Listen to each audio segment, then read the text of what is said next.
Nagising si Maria sa isang pamilyar na boses. Boses ni Beelzebub.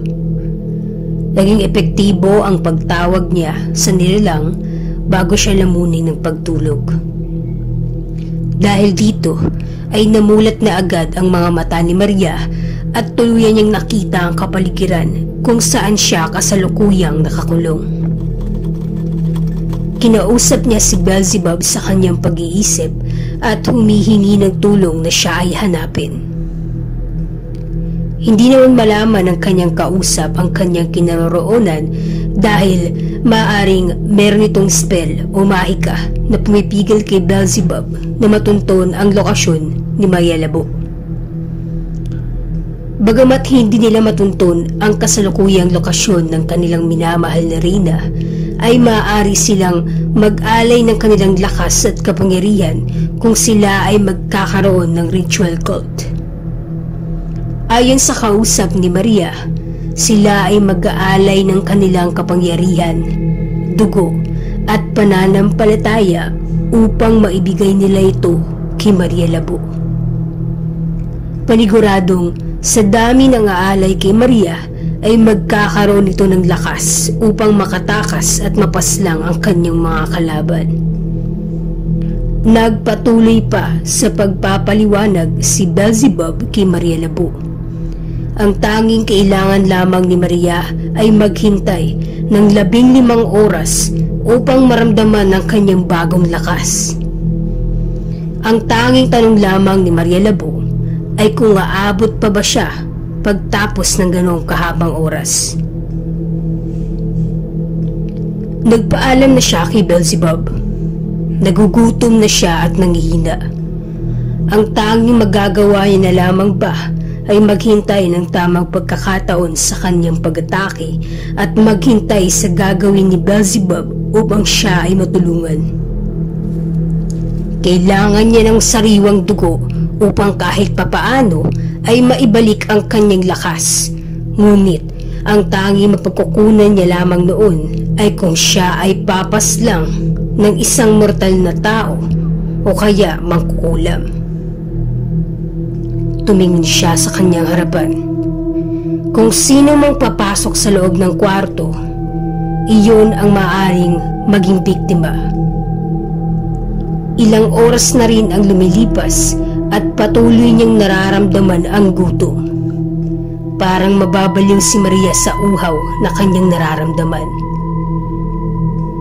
Ilang oras na ang nakalilipas nang bigla siyang nagulat sa tuwa at sa kaba. Narinig niya ang pagbukas ng pintuan at pagpasok ng isang nilalang. Nakasuot ito ng mahaba at itim na damit, sombrero at maskara. Nang lumapit ito upang tingnan ng maigi si Maria Labo, ay hindi na niya napigilan ang kanyang sarili. Sumigaw siya ng napakalakas bago buong puwersang kumawala sa kulungan at sunggaban ang kung sino mang kaharap niya.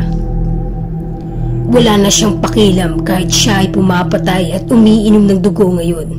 Hindi na rin napansin na ang kanya napaslang ay isang mortal na tao at wala na rin siyang pakialam kahit alam niyang narinig nila nato ang kanyang sigaw at papunta na lahat ng mangkukulam sa kanyang pwesto upang siya ay kaharapin. Ang tanging nasa isip niya lamang ay ang kanyang kagutuman at ang galit dahil siya ay niloko ng tinuring niyang mga kaibigan.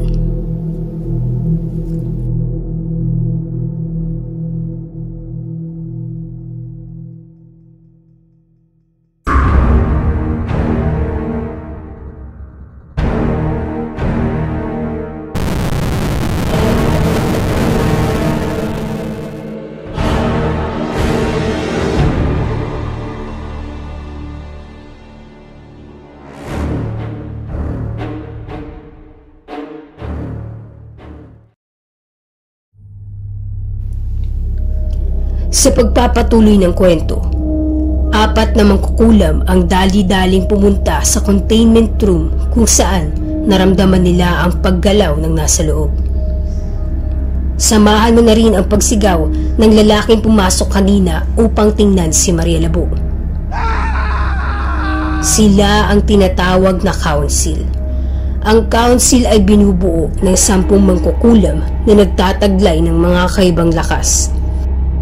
Gumagamit rin sila ng hypnotism spell upang gawing bihag ang mga tao at gawing alalay upang sundin ang kahit anumang gusto nila.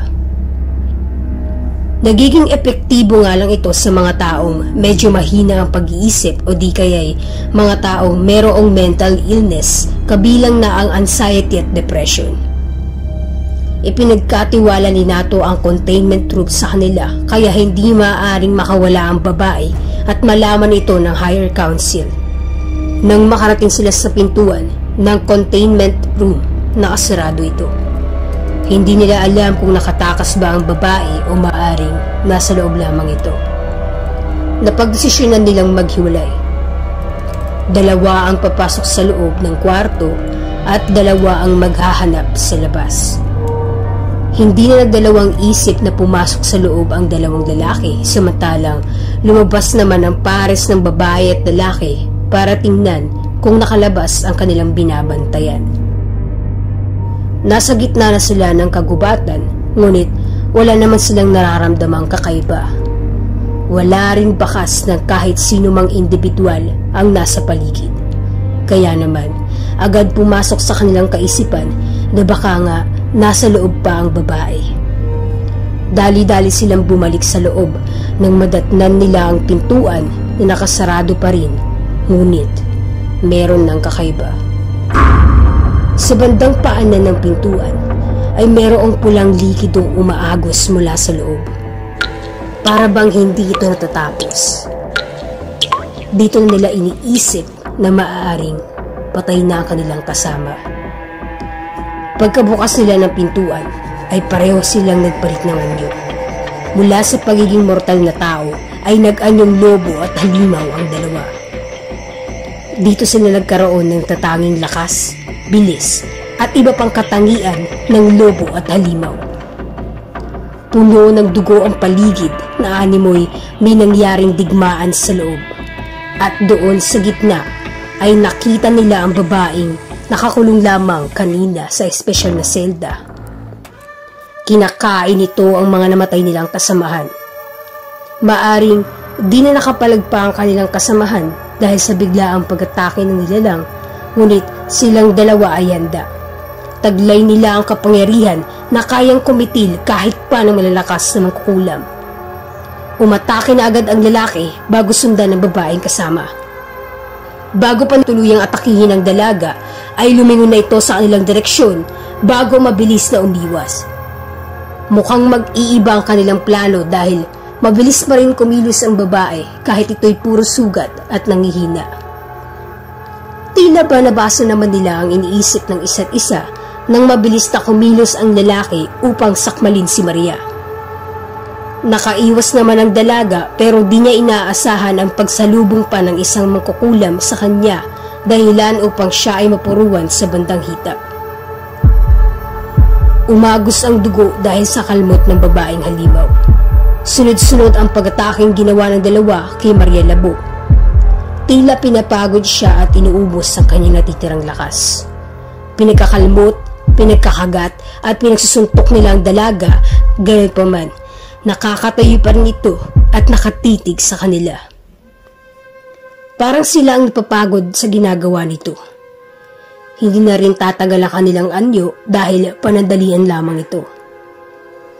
Kung sakali namang sila ay mag-oorasyon, kakainin nito ang oras at madali silang mapapatay ng kanilang kaharap. Dahil doon ay nagmadaling umatake ng 2. Lingid sa kanilang kaalaman ay nabasa na ni Maria ang kanilang plano kaya sa isang mabilis na kilos ay nakasabay na ito sa kanilang 2.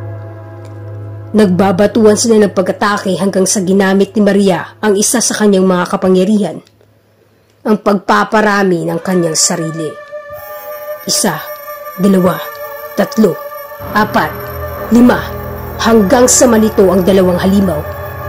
Kung saan-saan tumatama ang ginagawa nilang pag-atake, at pagkalipas lamang ng ilang minuto, ay tuluyan ang bumalik sa pagiging tao ang 2.